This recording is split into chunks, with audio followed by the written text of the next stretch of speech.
There are a lot of definitions out there about consulting, and even on Google, if you search up the term consulting, it comes as that people engaged in the business of giving advice to people.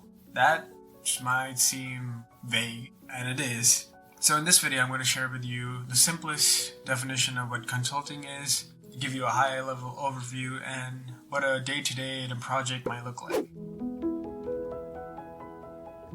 Hey friends, welcome back to the channel. If you're interested in this kind of stuff, remember to like, subscribe, and hit the notification bell. On a high-level note, consulting is just providing your expertise to solve a problem. This is usually done by helping clients to solve some kind of problem, challenge, whatever you want to call it, that comes up, which is really important for them.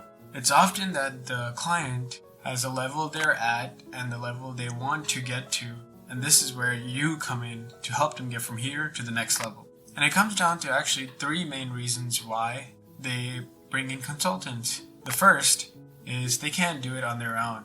Well, they might have tried in the past, or I guess maybe they don't have the time because of they're spread too thin, or they're just focusing on something else right now, but they need this to get done. They're unable to do it by themselves. The second reason is they want to get to the new level faster. While they could do it themselves, they've seen there's people out there who are the experts or more knowledgeable and have the time to be able to bring them to this new level in a faster way. The third reason, they want a proven system that can really help them get there and be able to use the system for later projects, later challenges, later things that might come up. They might need a structure that can be followed. And this kind of comes from James Clear's book Atomic Habits, which is here if you want to check it out. So Clear tells this quote, the quote goes, "You do not rise to the level of your goals, you fall to the level of your systems." So having a good system for the things you do, even when you have those bad days, can really help you keep on track and just get you those small wins that become larger and larger over time. If you're interested in this kind of stuff, check out my other video I made on 23 lessons that I use daily that have improved my life, and hopefully you can use yours too. Now, there are many different types of consulting firms. For example, political, HR, freelancing, engineering, healthcare. You can pretty much name anything, there's probably a consulting firm for that. Again, the main focus comes down to providing some kind of answer to the problem. To kind of tell you what a consultant does when they're not on projects, what is their main focus? This is called being on the bench. On the bench, it's like a sport. You're on the bench, so the best thing you can do is look for projects. This is your network with people, figuring out what are the current projects going on that people might need help on.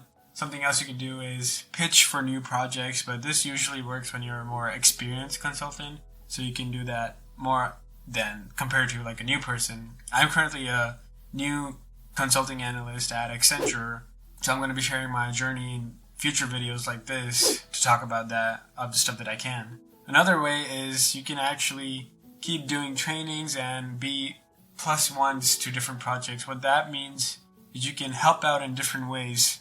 Whenever there's help needed or there's a crunch time happening, but they can't really hire new people to be on the project, then you can be those plus ones helping out the project leaders in whatever they might need. So once you're starting a project, the first thing that comes is something called scoping. Scoping is pretty much where you figure out who's going to be on the team, what is the goal of this project, what is the problem, what are the end outcomes supposed to kind of look like, what is it supposed to solve. And this is usually when the managers, senior managers, the partners are doing the back and forth between the client, the businesses, and figuring out, okay, this is what you can do, this is our pricing, this is how we can help, this is a timeline. And this isn't the stage where the consultants usually come in. What happens here is once the project has been given a yes, you can do it, then the consultants come in to implement and get it going from that point on. In the project Kickoff, which is a next step, what happens is you're working with your internal team who have different members from different backgrounds, so they can provide expertise in different areas that you might need during the timeline of the project. And usually there are two types of consultants. The first is usually a functional person who are most focused on the strategy, the overall business outcomes, different processes where things can be made. And the second type are the technical ones where they're focused on more, they understand the technology that's going to be required and can be the experts about it. So when someone in the team might not be understand something, these technical consultants are more savvy in this area. The next step, which comes usually around after the halfway point of the project is you're kind of doing the project execution, and this is where the research, the reports, the analysis, what kind of end product is going to be the solution, you can call it, would be important. And this is super related to the scoping that must be done initially. And if you do good scoping in the starting, then the project is going to be smooth sailing. Of course, it's not going to be perfect. Challenges can come up from anywhere, but it's going to be pretty good.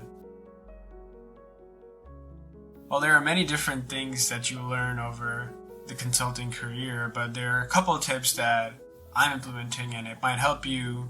Some of those include the 80-20 principle. For example, you can get 80% of the knowledge from 20% of the information. That means let's take on Amazon, if you want to read a book, but you don't know if it's worth your time to read for 400, 500 pages, you can go to the reviews and read about 30 or 40 of them, and you can figure out what's the main topics of this book, what's it about, what's the good stuff, what the bad stuff is it worth your time, and then you can choose and make your own decision. Another thing is what you can do is there's a website called Management Consulting Site where they teach you different case studies that you get to do, practice, the mental math required, the business basics required. And this is a pretty good site that I actually used 2 years ago during my master's program when I was getting ready to be into it. They provided us access to the site, and it's a pretty useful resource. Another thing that is going to be super helpful if you run is called the Minto pyramid principle, which was invented by a consultant a long time ago. But the point of it is you want to present your best information in the first 2 minutes so your audience doesn't go to sleep. You want to give the situation, what complication has come up, what is the question that now should be in the person's mind, and then give them the answer. Don't keep them waiting until you get to the answer at the end, because the people you'll be presenting to most likely, they don't have the time to wait for that long. So best is to give the upfront solution and then go into the details if they need. So those cover the 80-20 of what a consultant does in a project and just some details on what a day-to-day basis could look like. If you found this video useful, check out my other videos I've made on this channel. One of the videos is about your different note-taking personality and which might be suited to you. You can check that out over here. If you found this video, don't forget to like, subscribe, hit the notification bell. Thanks for watching. See you in the next one. Bye-bye.